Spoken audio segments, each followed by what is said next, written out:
I've seen those signs that say, we buy houses for cash. Yeah, I'm like, those things really work? Apparently they they do. Because do. in these Facebook groups, I see these people all the time saying, hey, I got a lead from my sign. I'm like, are you kidding me? And they're like, it's a divorce or something like that. Well, when Yeah, you're desperate, right? right. If we work out well on this one, that, we could become this people known as the people who come and fix things. Welcome to the Aim High podcast.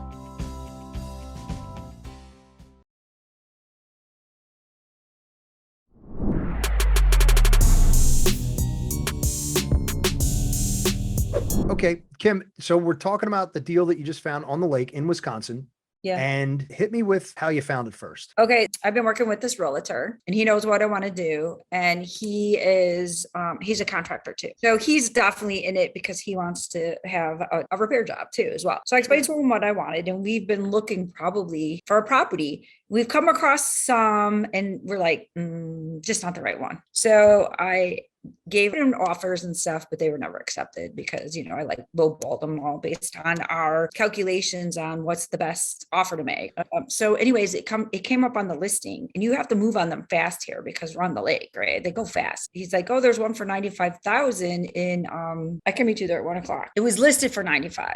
But Kim, we're investors and that's what we do. We buy with no contingency, no inspection. Yeah, that's what I did. Yeah, no closing costs. But I took the realtor in there with me. He was already in there with me and he's a contractor. There's all kinds of issues in there. This looks kind of scary to me. And he's like, oh, this ain't no big deal. This is what we need to do, which is scary to me. It was not scary. We were going to go in with like 80,000. I have so many offers on this property right now at this price, right? So he calls me back. He goes, well, do you just want to forget it? Because, you're going to get into a bidding war. If not, let's just walk away. And I said, well, I don't know. I feel something about this particular property. I just feel that it's right, even though I'm scared about some of the things. He's like, okay, well, let's do this. He goes, then you're going to have to give up some contingencies. And they would only allow cash on. I have enough funds to prove that I can cover so anyways, that's how I got it off the MLS. Single family home. We're going to take a 2-bedroom into a 3-bedroom and try to add a half bath to up the value. Now, one of the properties just sold down my block, 2 bedrooms, 1 bath for 300,000. Now, so let's talk about your rehab. So basically, we sat down and did a quick thing without the spreadsheet, but being a contractor, he knows all those different things. I had just had my house rebuilt from a fire. So I know the going rate of a lot of these things. And I had the insurance sheet. We sat down and we figured at the really high end, it was like $100,000. I told him if I have to go higher on the sales price, we're going to have to come down on the price. So we're going to sit down tomorrow. And we're going to go over all the stuff that we're going to do. So we're going to go over sure that rehab estimate is spot on. Yeah. You already know your purchase price. So then we've got our all in. We just got to figure out what our financing costs are going to be. Right. So that we have our holding costs along with the interest that you're going to be paying, if you're paying, or are we, depending on what lender you're using, it would go in with a regular bank. They might have a problem with the rehab. Because he got an interest rate of 6.5 plus he got the purchase price plus the rehab through the bank. Sweet. Yeah. Oh, that's great. Right. Now, what do you think, Kim? What do you think you could push the after repair value to on this thing? Well, here's the thing. I'm getting comps from the realtor between 250 and 300. So I averaged it to I just went with an average of 280. Okay. Now, so your all in price is well below that 80%. Correct. Which is awesome because when we refinance out of this, because your exit strategy is short-term rental. Correct. And then you've got less money in it than the bank will lend you, which means that you could pull extra cash out and use it towards your next property, right? Exactly. Now, did you do the research on what the going rates are for short-term rentals in your area? Yes. Well, I know because I had a fire last year and I had to do rents. I did 1 month in a short-term rental, 5,000 for the month, 5,000 for the month. The guy next door to me is getting $250 a day on his short-term rental. And he's booked up pretty much every weekend, maybe a few days in the week. He's not booked up. Right. That's fantastic. That is absolutely incredible. Congratulations on that. That's so awesome. I'm excited about this one. I think I'll make this work. Even if I cut even and I start the short-term rentals, I'm making all the money on the short-term rental. Thank you. You made me feel better about it by us just talking and discussing the terms and stuff. You can't afford Lake Geneva anymore, right? It's just stupid priced. So he said that the lady just wants to get out of her mortgage because the people in there, I think, were growing some kind of weed or something in the house. Okay. So the police came, and there's a big hassle going on. So because of all this, I think she's just embarrassed too. And she just wants to get out. Right. Sure. But I think she's having a hard time getting the people out. So that may be something we have to worry about. But I think her way of getting them out is saying she's selling. I'm done. You got to get out. Right. Yeah. And So have your real estate attorney check that out, because transfer of title in some states is an exclusion to eviction. oh, you can't convict? No, I no, mean, you can't evict them? meaning that the eviction process is expedited, Oh, okay. Okay. Okay. right? So it doesn't have to go through the entire process. It's just basically, hey, listen, we're giving you 30 days notice. This property's been sold. You have 30 days to vacate. But check with your attorney, because they'll be able to give you a little bit more advice on that. That sounds good. Okay, Yeah. I'll do that. I got I that gotta find a good information from attorney out here. someone out That's of another thing. Pittsburgh. So that does not happen in New Jersey. In New Jersey, it doesn't matter if they're a squatter and you sell the property, they still have rights. Yeah, squatter rights. No, I think my realtor was telling me they have squatter rights. So we'll have to see how we're gonna deal with that if we do. Yeah. Another thing is they cut down a tree on the property that I have a contract on. So I'm gonna see if I can sell all this big lots of wood to somebody who wants to take it and cut it up and sell It's it. Wisconsin. They have winter. Yeah, someone's gonna want it for firewood. That's what I'm saying. So I'm gonna try to get a little bit of money out of that, right? I think we're turning the garage into a bedroom because it's like one of those one car garages, right? Okay. And we're gonna knock down the sheds and kind of put a carport over there. So Okay. the That was going to be my point. Yeah. Yeah. Basically what I was going to say to you, or ask you rather, was have you looked at what is the value of a property with versus without a garage or a lean-to of some sort? Yeah, so we looked at different ways. If we add another bedroom and a bathroom and put the carport in, it should work. The one over here that's sold is 2 bedrooms, 1 bath, no garage, just gravel. Right? It's over 300,000. I was in shock when I saw that. I was Nice. like, what? Okay, well, great. Nice. All the better to me and all the better to the house I have here now too. So Very nice. yeah, and then when we move to Florida, I'm just gonna keep this as a short-term rental too, the one I'm living in. And then you have 2 streams of income, 3 potentially. Yeah. So I'll have that, this, and then I have my condo in Florida because we bought a lot in South Carolina, and that's where we're eventually gonna end up. Okay. Have you looked at any property managers out there for short-term rentals? I'm going to. Okay, great. Any idea what those rates might be? Do you have a guess? Yeah, well, in Florida, I'm paying 10%. I'm assuming it's gonna be about the same here, 10%, but I'm gonna check because it's a, Short-term rentals are yeah, usually higher, but okay, 10% is what I'm paying over there. that's awesome. It That's might be a really little bit good. more here because it's more like a beachy, well, Florida is too, because I'm on the water over there too. It's just a different vibe here. So I gotta start checking. I'm gonna call around and do that too. Great. It's just a lot of phone calls and networking and stuff. Well, You I didn't went think I'd be from- good at it, but actually I'm pretty good at it. I don't care. Kim, what you the went people from say to me. 1 rental property to 4 potentially in a matter of months. Yeah, wouldn't that be crazy? It's amazing. It's absolutely, I'm so proud of you. That's outstanding. I knew you know what it was. I knew I wanted to do it. I knew I could do it. I'm going to say this program has given me the confidence to do it. I didn't know about hard money lenders. I didn't know. I've met so many people now that you just network with them, and there's just, people flying, sending properties to each other all the time, and kind of everybody's in there to kind of help each other. It's kind of, it's really nice.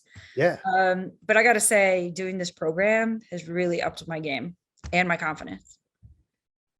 That's awesome. Yeah. Congratulations. I'm very happy. That's so awesome. I mean, I would have never known to do the things you tell me with the lists and the cold calls, all skip tracing, where to get that, I've seen those signs that say, we buy houses for cash. Yeah. I'm like, those things really work? Apparently they do. They do. In these Facebook groups, I see these people all the time saying, hey, I got a lead from my sign. I'm like, are you kidding me? And they're like, it's a divorce or something like that. Well, when you're desperate, right? Right. Yeah. That's exactly right. Yeah. So and you'd I'm be going to try to surprised. I keep telling Ryan, if we work out well on this one, that, we could become this people known as the people who come and fix things, right? The people just reach out to you. That's a conversation that I had today, Kim, was that, people get into this business thinking that it's going to be about money and it's only going to be about money. And then the first person that you're able to help out of a really bad situation, all of a sudden creates a momentum behind you, that knowing that you can actually do good for other people by getting them out of bad situations, Right. and everybody makes out on it. It's a win-win proposition.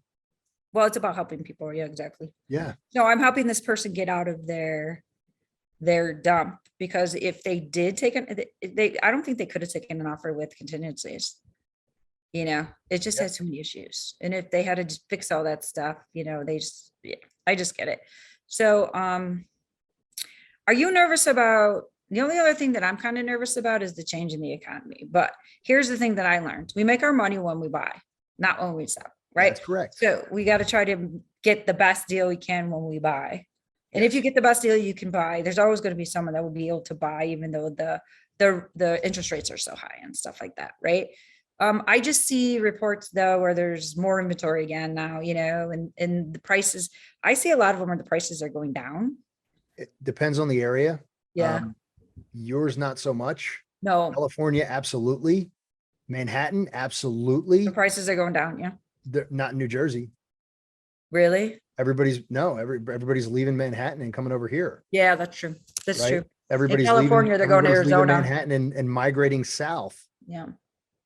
Same thing with California. Everyone, you know, people are leaving California by droves and moving to Arizona, Nevada, Texas, New Mexico, and the prices there are going through the roof. So I saw this thing on Facebook the other day. I died laughing. It has a picture of Newsom in U-Haul, and it says the best salesman for U-Haul. that's that's great. Just I'm gonna laughing have to so- edit that part out. I'm gonna have to I edit laughed that so part out. okay, but I had to laugh. Because that's awesome. And you and I have the same political views. So I fully agree on that. Yeah, but even if you don't have that political view, it's funny because people are leaving like crazy, regardless of what they political are, view it is. the fact that he came out with an advertisement against Abbott and against DeSantis. And, you know, I just found it hysterical that he was given a, what was it? The federal, the education, the Board of Education, that they gave him an award for education. Yeah. And California is consistently one of the worst schools they're like one of the lowest for literacy. Yeah. They're one of the lowest in mathematics and science scores. So I just found it hysterical that, you know, and then now you have Washington DC, the district complaining that they're unable to care for all of the migrants that are coming in because the governor of Texas just catches them back at the over there. border, Yeah, I know. puts them on a bus and sends them to the DC, sends them to the Capitol. I love it. Okay, guys. Well, we've been dealing with this for decades now. You can deal with it until you close the borders. Exactly. Yeah. So now the mayor of Washington, DC came out the other day pleading with Congress to help. Oh, and she was the one that wants to She's got a change sanctuary city Washington DC to referendum. a state, right? Yeah. She wants to turn it into a state, and they're a sanctuary city. Congratulations on your stupidity. Well, I don't think she wants to do that anymore. No, I don't know. I don't believe so. She just wants free money at this point. Yeah. So, All I can say is vote. yeah, right. Yeah. Exactly. So that's my good. story so far. I really need to, I kind of took it easy this summer because this is the first break I've had in 25 years from work, right? So I kind of took it easy this summer. So I'm going to start now working the lists Okay. and figuring out what to do with the lists and trying to get other properties that way. But because you did say before that, not a lot of wholesalers, not a lot of, I mean, the prices aren't going down here. Not a Right. lot of listings. I'm working the MLS pretty well. I'm networking with people all over, telling them what I'm doing and stuff. So that's the approach I'm taking. 99% of this job, of this business, is about networking. Yeah, it's not about swinging a hammer. People think that it's all about, you know, I got to buy the house, I got to fix the house, then I got to sell the house. It's not that at all. It's having the right people on your team to support you. Right. You know, and I'll Right. give David Green the Fab Four, I think he called them, which is an attorney, a contractor, an agent, and a property manager. If you're into rentals, they're your four, especially if you're long distance investing. But even if you're even if you're right down the street, having those four people in your corner is awesome. Where do you Right. find them? RIAs, Facebook Marketplace, Facebook Messenger, you know, all of those the Facebook groups that we got you to sign up for. in the beginning of this. So, Yeah. So I'm going to start calling some property management people around here. yeah. And that way I figured I'll meet more investors too. Yeah, Yeah. absolutely. Mhm. Well, you can get all of those contacts. You can get them from a really good quality property manager. Yeah, that's what I figured. So when the other group I was in, they suggested that I do that too. They said, if you're looking for investors or wholesalers, they were telling me I was having a hard time finding them here. They're Mhm. like, just call your property manager because they're getting properties from these people. So they know the contacts. Yeah, Yeah. exactly. So I was like, good suggestion. So I got to get going on that too. Great. Hmm. Kim, you may have just become my first podcast guest. Really? Yeah. Yeah, it sounds like it. Okay. That's awesome. Yeah, Cool. so let me just do this then. All right. Mhm. So let's talk about this Yeah. because there are 4 questions that I'm going to ask you that can help someone else Mhm. starting out to achieve heights. Okay. These are called the soaring 4. Yep. So what do you use for motivation? What do I use for motivation? Yeah. Okay, so I joined a bunch of Facebook groups and reading what seeing what other people are doing, right? And it's really not that hard. Once you get into your process, it's not that hard at all. It's just finding your process, which I have found through your help. You've helped me a lot, right? The motivation is I'm a motivated person, but watching other people do it, and it's like, why can't I do this? Right. So other people is what motivate me. Right. Outstanding. Mhm. Yeah. So if anyone else can do it, why can't I? Exactly. Perfect. Okay.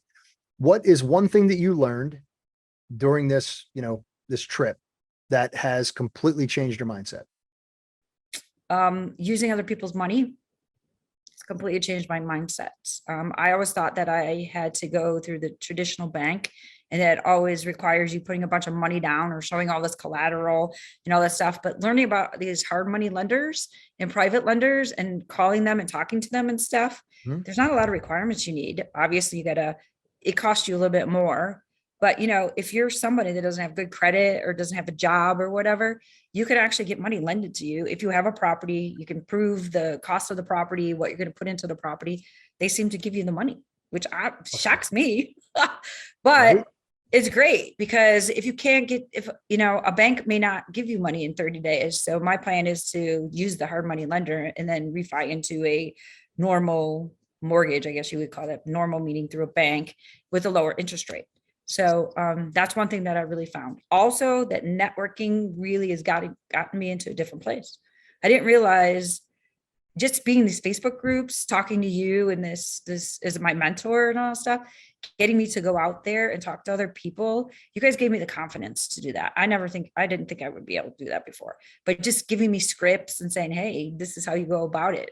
It's really made me a different person, made me more confident. Outstanding.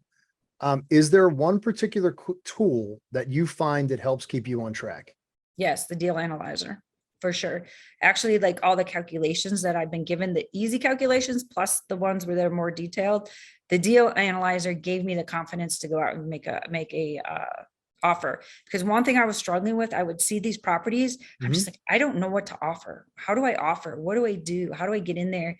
And don't be embarrassed with my offer and stuff too, right? So the deal analyzer made me realize what's the ultimate offer you can give and still make a reasonable amount of profit in the time that you put into it. So definitely the deal analyzer and all the calculations, like the 1% rule, the ARV times 70% rule, those kind of things has really changed my world. Awesome. Great. And if you had to start over, Mhm. where would you do it? How would you do it? If I had to start over, how would Mhm. I would have started a long time ago. Yeah. I would have found myself a mentor a long time ago. I got to say, I did read, like, what's his name? Dean Grossi. What's his last name? The guy, he's a realtor. He's always a real estate guy. He's always with Tony Robbins. I forget his name. I read his book. I read, God, this guy a long time ago. I read his book. It has all the same philosophy, but because I was reading it and not having the help to do it, or actually someone working beside me to give me the confidence to do it, I would have started a long time ago. So I regret not starting a long time ago. Awesome. Mhm. I really appreciate that. Thank you very much for answering those questions. I really appreciate it. For Now sure. that's, I'm so proud. I'm so proud of you. I'm so happy for you to get this, this deal finally out of the way, and then immediately get hit again with another deal. And then, but that's amazing. And then Well, when you're there's going to be a moving, lot of lessons learned out of this rehab, I'm sure, for oh, me. always, So right? I think I conquered the making the offer, being more confident about that, figuring out what the values are, what the profit is you need, how much time you should put in, where you can get the money, who to reach out, who to network with and stuff. The lists, I'm working on the lists, and I know there's a whole bunch of other lists like foreclosures. Mhm. Well, we have those stuff, but then there's probate ones, there's the auctions and all that stuff that I haven't even attempted yet. But once I get familiar with that, I'll reach out to that as well. And like you said, this is a marathon, not a sprint. Exactly. So every day, because I was working full time and I have to go back to work because I need money. I don't want to spend all my savings and stuff. So I'm just gonna put a certain amount of time in each day to get me there. And it's a marathon, not a sprint. So I'm not gonna I'm going to give myself grace instead of being, oh, you didn't do this, you didn't do that. Mhm. It seems like it's all falling into place. I got to say, from the first day when we started talking, I had no fucking clue. Sorry for It's that. okay. That's I all had right. no clue what I was doing. I was like, oh my God, how am I going to get to this place that I need to be more confident, put these offers in and stuff. And you kept saying, just put in offers, just put in offers. And I got to my place where I just said, I'm just going to go put in offers. And I did. I got to If you say do the the first math, couple ones I didn't. right? If you do the math and you Yeah. take your time is valuable. Right. You've done the work, put in the offer. The worst thing that can happen is they say no. And then you're exactly where you were if you didn't put in the offer. 100% of the shots that you don't take have no chance of going in the net. Wayne Gretzky. Exactly. So we looked at another one over here that I was like, it's way overpriced. And we talked about it, my realtor and I'm like, I would just go 65, 70 because it's listed like 175. Well, he sent me Mhm. the listing this week and he's like, look at that. It's going down in price. I'm like, yeah, because no one's going to bid on it at that price. This guy started working on it. It's like a third done, but half of the stuff he did was like DIY and it was Yeah. bad. So Yeah. there were stairwells that he put in for down the basement and up to the second floor. This I've never seen stairs go past the wall. Like, the legs for the stairs, how it starts going up, they're Uh-huh. past the wall. They're past the wall or the opening. My relative and I looked at each other. He's like, what is that? I'm That like, I won't don't pass know, but inspection. I've never seen anything like that before. He's like, yeah, I got a guy that does stairs really well. He's a little expensive, but he rocks them out. And I'm like, well, you get what you pay for it, right? Mhm. But this guy, you could tell the person who's selling it did it by themselves and Yeah. they just did a bad job. Yeah. Now, So there's a lot of things that have to be repaired, redone. out by you, because I know in Houston, it's kind of the Wild West when it comes to zoning and inspections, but Yeah. out by you, would that be inspected and would it pass a certificate of occupancy? Yeah. So I asked the realtor to go back to the other guy and say, what issues have you had with permitting? Because we looked at this stuff and I'm like, some of this stuff is not going to pass permits, right? Yeah. So they think that they're going to get this price, but these are not going to pass permits. And even if, they may have already tried and there is these issues. I said, can you call the county or whatever to see if they had any denials, right? Because then we'll know. So that's another one that we could eventually go back to. But his recommendation is, and I kind of think it's good because I could have went in there and said 65 and they want 175, right? They say no for the first time around. He's like, Sure. let's let it sit there for a little bit. He said, if it keeps going down, we'll just go in there with a crazy offer. He says, because if you do it right away, when it's first on the market, you insult them. They get insulted and there's no way they're going to take your offer, right? He's like, so let's just wait a little bit. So we've been kind of like going back and asking questions and stuff kind of slowly. So we'll see. That one goes more down, then I'll just go back in with my goofy offer. It's amazing what happens, right? Mhm. And it's amazing how some buyers or some sellers rather will lock in and put an anchor down that is just not reasonable. Yeah. Like there's a house in Trenton right now that is currently on the market for $275,000. And I had offered, now the agent is the seller. Mhm. The broker is the seller. Oh, The contractor is the seller, Okay. and it's been on the market for almost 100 days. Uh, I made him an offer back in the day because it was a cold call. He said he had 2 properties and I was all about it. Beautiful Victorian right next to a beautiful colonial. They're both 2,800 and 3,200 square feet. They're huge Yeah. and they're in the historic district and they're both built in the late 1800s. mhm. They need a lot of work. And I would have been more than happy to pick them both up for 300. Instead, he locked in at 225 and said, once I throw a coat of paint on this thing, I'm not going to have a problem getting 270. Well, it's been listed for 100 days at 270 with no movement whatsoever. No movement whatsoever. Yeah.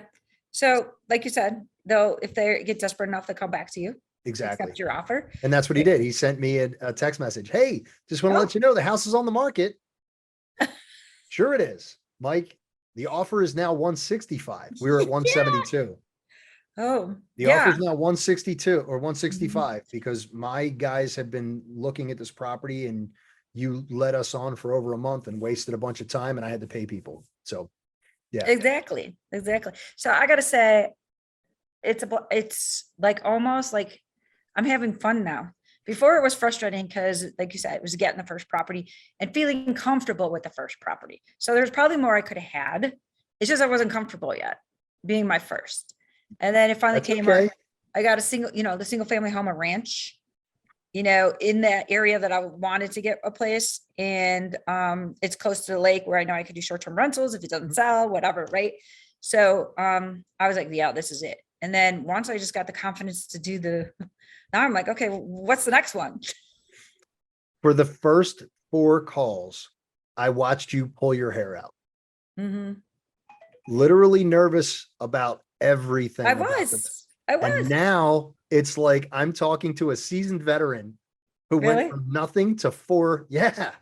I Yeah. wouldn't have done this at all. I'm telling you, if I didn't join this group and have you to talk to. I mean, even like, the few texts that we've had back and forth just made me feel better. Because once I signed those papers, I'm like, oh boy, now I'm in it. Yeah, I think our last text exchange was something to the effect of, hey, I I was found a shooting my property and pants. this is what I'm looking at and I don't know what to do and I'm going to make the offer. But I think I'm going to make the offer. Right. But I'm going to just make the offer. Okay, thanks. I think I have the confidence to go make the offer. Yeah. I sent the emoji poop because I was like pooping in my pants. But now that it's been going for a couple days, I've been back and forth talking to my contractor, who's the realtor, right? Back and forth about what we're going to do. And he's like, I'm so excited about this. And it's really helped me a lot. So I'm good. Make sure you're on that. I will not be on the Wednesday call tonight. Make sure you're on that Wednesday call. Please make sure that you put this out as a win. Let everybody know that you're doing very well. Okay. Okay. It's not bragging if it's true. It is true. And I'm not bragging. And what the thing is, other people need to hear it because me listening to other people's telling their story is what kept me going. So. Yeah. Right. And there are a lot of students who do not put out that they have small victories, moderate victories, or get to the finish line on a property. They don't do it. They don't put it in the Facebook page. They don't put it in the webinars. They don't put it on the boot camps. Okay. They keep everything, tight knit. Everybody needs to know that this is a successful process if you follow the guidelines. Hey, just a reminder, if you enjoyed this content, don't forget to like and subscribe.